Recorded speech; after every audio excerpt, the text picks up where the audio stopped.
Welcome to CD Club. Today I have a distinct honor to welcome to our program Ambassador of France to Slovakia, Pascal Le Deunff. We will be talking about French EU presidency, summits of EU in Brussels, summit of NATO in Madrid, but of course conflict in Ukraine. Welcome to our program. Thank you for inviting me. Pascal, you came to our country in very complicated times. You are experienced professional career diplomat. How it feels to be in Slovakia and how it differs from your previous posting? Well, I've been in Slovakia for 9 months now.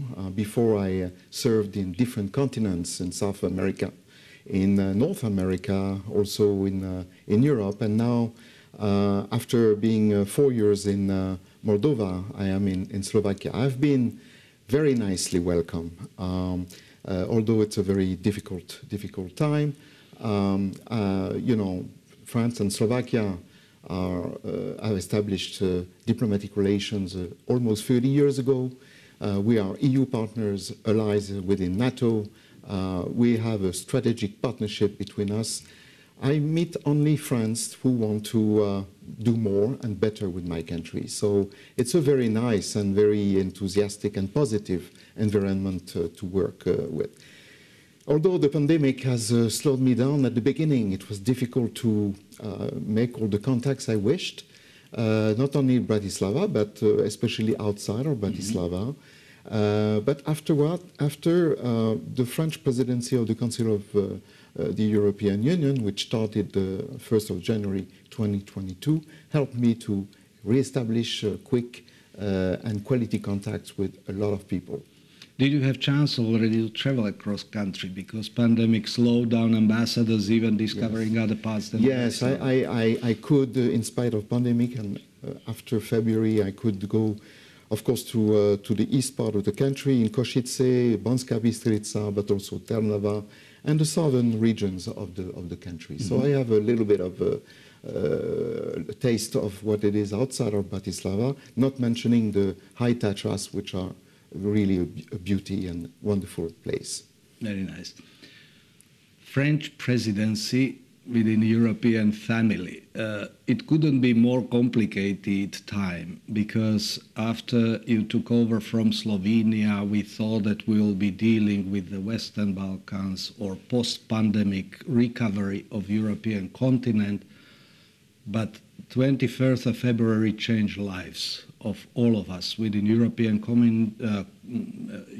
Union, but much beyond because whole international system started to be challenged.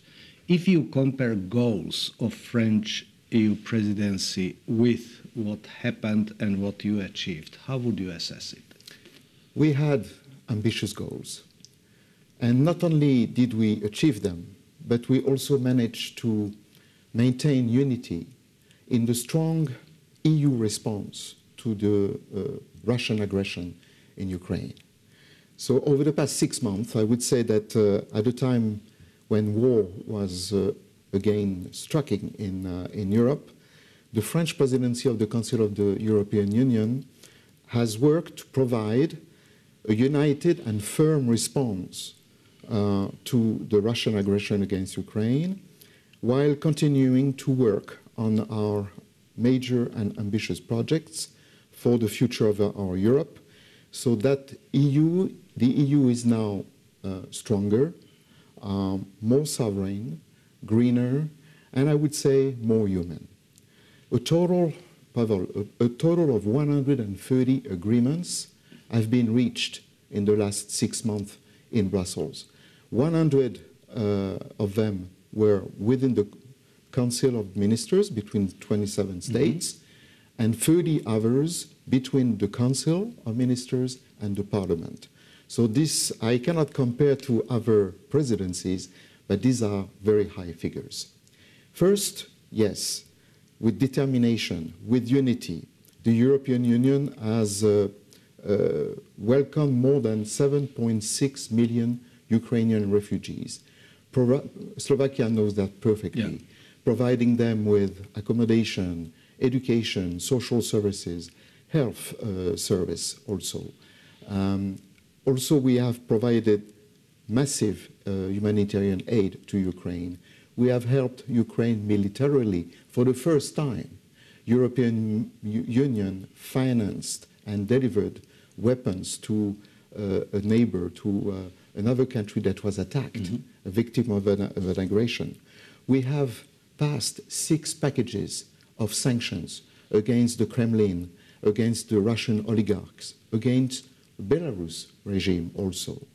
We also granted, as you know, the candidate status to Ukraine and to Moldova. Obtaining all this while maintaining unity within the EU and unity with our Western partners, it's a great achievement. Yeah, it's a great achievement. I would say that the EU is playing a key historical role here.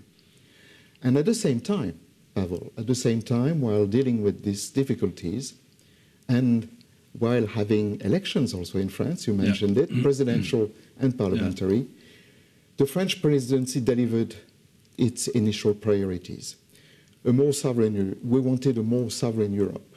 We developed the European defense by adopting an EU strategic compass, which is a roadmap for strengthening the European defense, developing a rapid deployment force of 5,000 troops to be projected elsewhere to defend our territory and our people. Also developing investments in our European defense industrial base. That, of course, in complement with NATO investment and NATO forces. Military sovereignty, economic sovereignty. While the presidency was working, we adopted a reciprocity instrument on public procurement. It means that if a country doesn't accept European competition for public procurements in this country, we simply do the same. Yeah. So we are less naive in our trade policy. Also, during the French presidency, industrial projects were launched, especially in microelectronics and also in hydrogen and health, as well as in data storage. We also worked on the sovereignty in our energy sector. Slovakia knows it very well.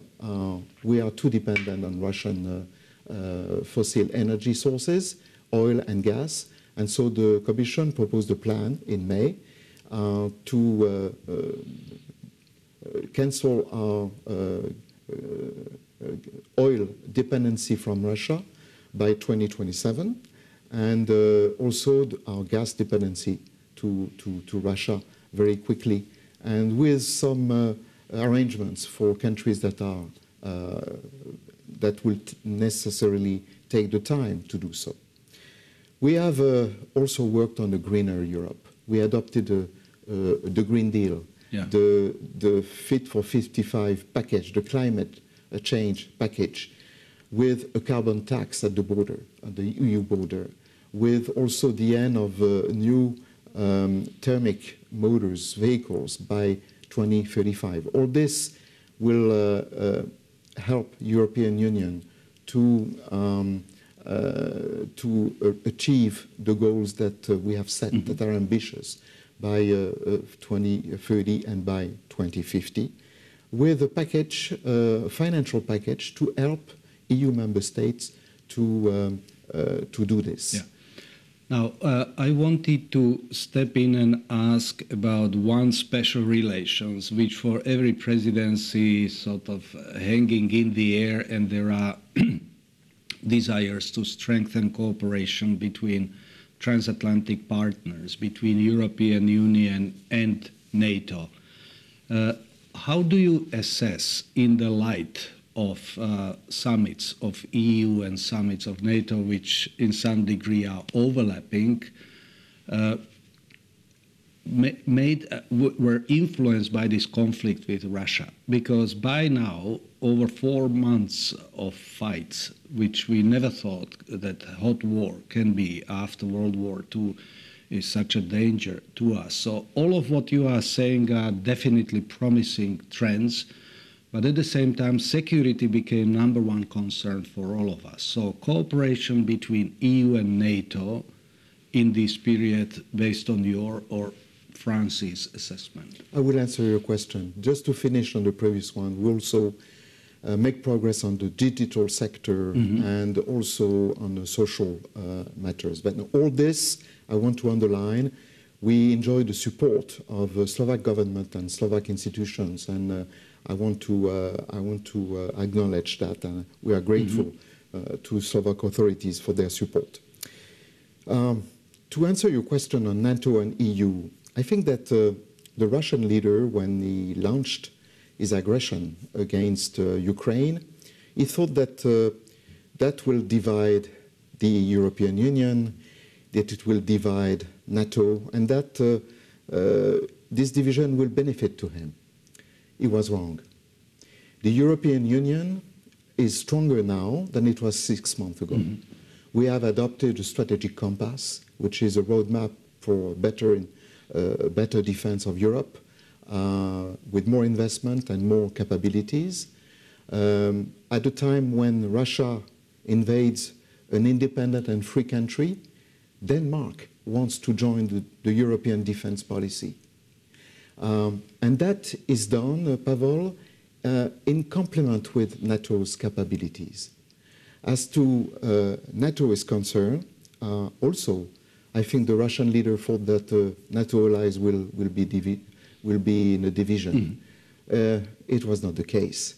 On the contrary, you noticed that last week in Madrid, the candidacy of Sweden and Finland was accepted by the Atlantic Alliance. So at the time when a free and independent country is invaded by Russia, there are more countries in Europe who want to join this collective defense alliance. So it has, and these countries are going to significantly strengthen the security in Europe and the collective defense of NATO. Also, NATO adopted a new strategic concept which takes into consideration to act of the new security environment with the Russian aggression in Ukraine, and that also makes the alliance stronger.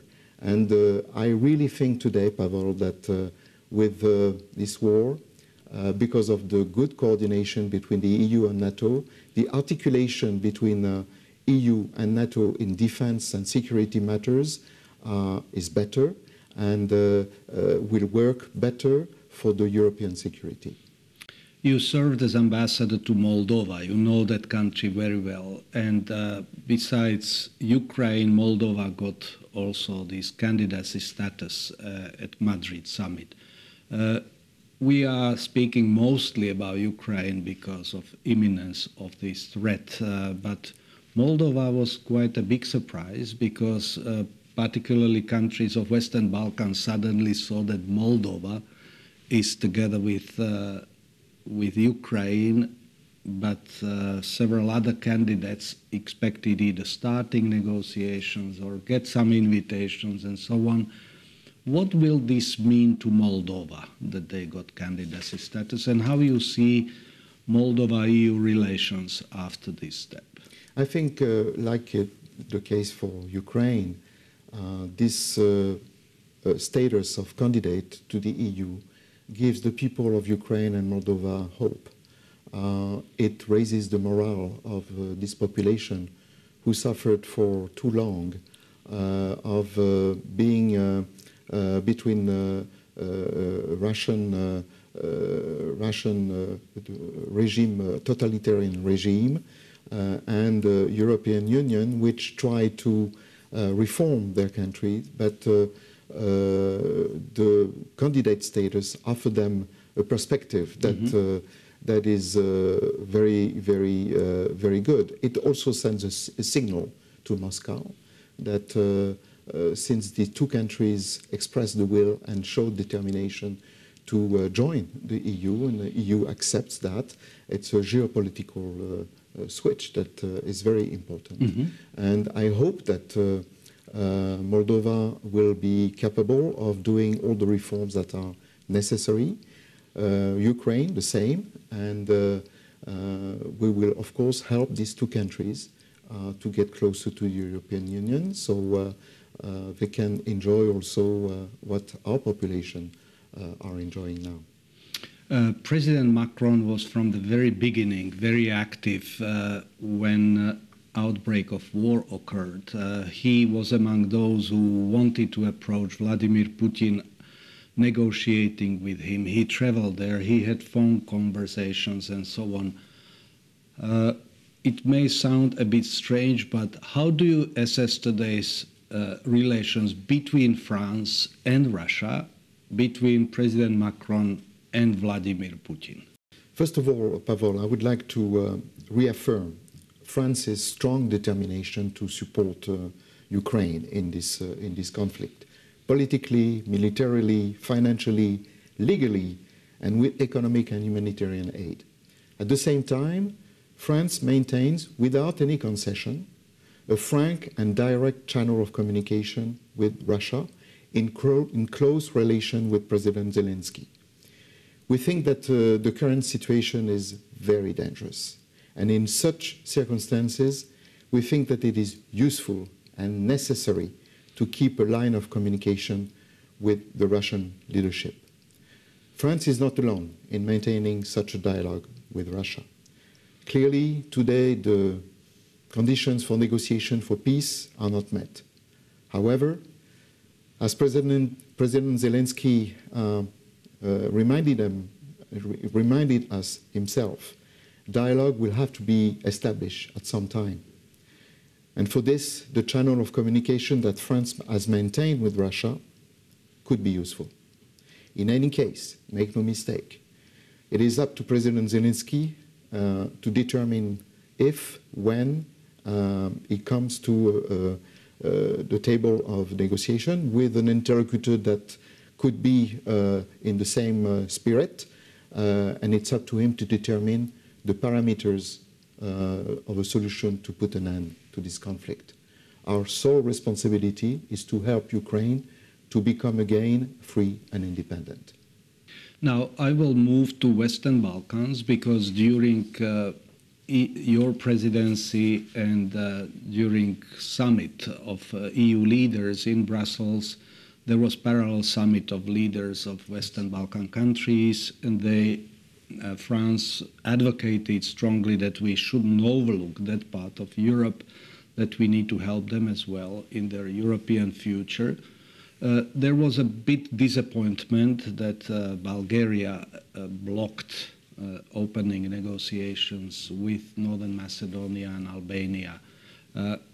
If we would look at your efforts, effort of your country, effort of European Union vis-à-vis Western Balkans, where are we today and what Czech EU presidency would need to carry on? The European perspective of the Western Balkan countries is very clear. It has been very clear for the past 20 years. However, progress is very slow. Reforms are very slow, especially in the area of the rule of law, the fight against corruption, the justice sector. We need to make some more progress. There are also some pending issues, like issues between Serbia and Kosovo. The governance in Bosnia and Herzegovina doesn't work very well.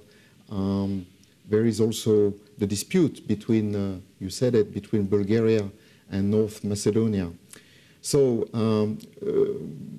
the French president decided to convene a summit of the leaders of the Balkan countries and the leaders of the European countries on the 23rd of June in Brussels to give a new impetus to this process of accession of these countries to the European Union.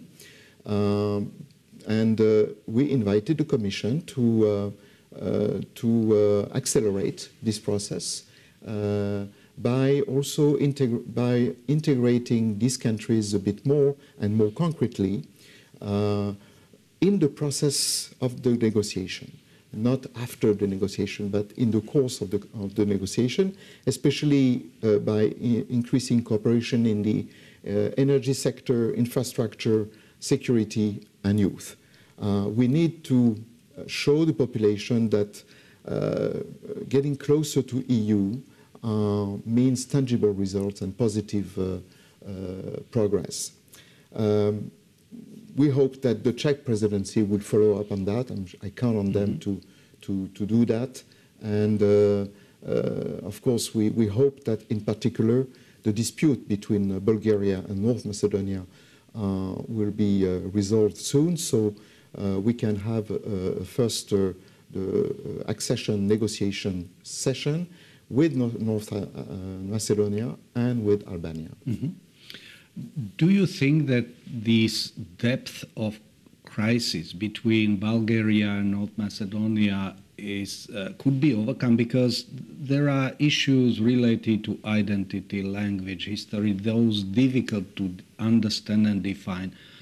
Do you think that President Macron was strong enough to push this through? I think the French president and all the French presidency people who were involved in this made all efforts possible. We were close, and we are close. But at the end of the day, it's up to the two governments to decide. It is not the first time that we have this problem. I mean, many countries in Europe have been entangled into this identity issue, national minority issues. Should I speak about France and Germany? I mean, at the end, it's by the dialogue and by the cooperation that this type of dispute can be resolved, and the European Union is a very good environment for this. Well, I am optimistic on this issue. Now, we are coming slowly to the end of our chat, and listening to you, you are true European. If I hear tones and arguments which you are using, not only that you are Frenchman, and France was always sort of, since you were at the very beginning of this incredible post-war project, and you are trying to push European Union to become stronger and more decisive also in international arena. But at the same time, we are living in these very unpredictable times because of this war, where we don't know what will happen, how much more energy efforts we will need to put into it. How would you assess your private feelings? Is European Union and is Europe as a continent at existential crisis, or you think we will manage it? I am optimistic. During the French presidency of the Council of the European Union, we put an end to the conference on the future of Europe, which was a moment of democracy in Europe when our citizens in Slovakia, in France, in all member states, could express what they wished from the European Union, what they expected from the European Union. And this, it lasts a year or so. And the conclusions are in the form of a few hundred recommendations that are very positive for the future of the European Union. The people want a more democratic Europe, they want a greener Europe, they want the European Union to master the digital world that we're entering into. They want a stronger voice of the European Union on international matters. They want the EU to defend its model, its values, its principles. We are unique, and this model is the best. It is a model for free competition, but it's also social justice. And so the leaders are going to take these recommendations in the Commission, in the Parliament, in the Council, and they're gonna analyze how to implement this recommendation and make European Union much better in a few months. So I attended this meeting of Conference on Future of Europe here. Also, I found quite remarkable how many young people were stepping in throughout all kinds of discussion formats and so on, and also Slovakia generated a bunch of impulses which personally I was a bit more skeptical whether in this period of turmoil, domestic infighting and so on, that people would be able to focus on this future of Europe. And I was pleasantly surprised that Slovakia also generated quite a good number of ideas. Yes, absolutely. And I understand that the young people especially participated to this debate, which is very promising also for this country within the European Union. We are in post-pandemic times. Everybody is looking forward for vacations because somehow last 2 years, last 2 summers were very complicated and so on. So apparently this year France will have quite big tourist season. Yeah. And will you go to France or will you spend your time during summer? Well, first of all, I have to wait until the 14th of July, which is our National Day, our Bastille Day. And we'll have a celebration in the historic city of Bratislava with French companies and also cultural event on the 14th of July in the afternoon. That will be very nice. And after that, yes, I will take some vacation. And I invite Slovak people to come to France this summer. We're ready.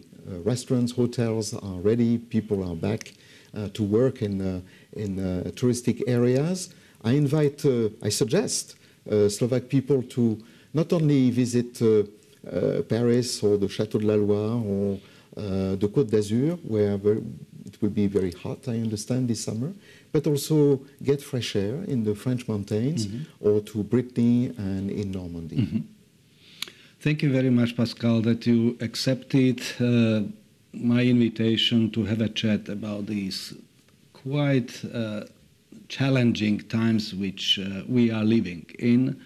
Also, I appreciate very much your positive spirit to keep hope alive and continue making Europe a successful project. So I wish you a happy celebration of 14th of July and also summer, be it in France or somewhere in Slovak mountains. Thank you very much. Thank you very much for inviting me, and dovidenia. Dovidenia.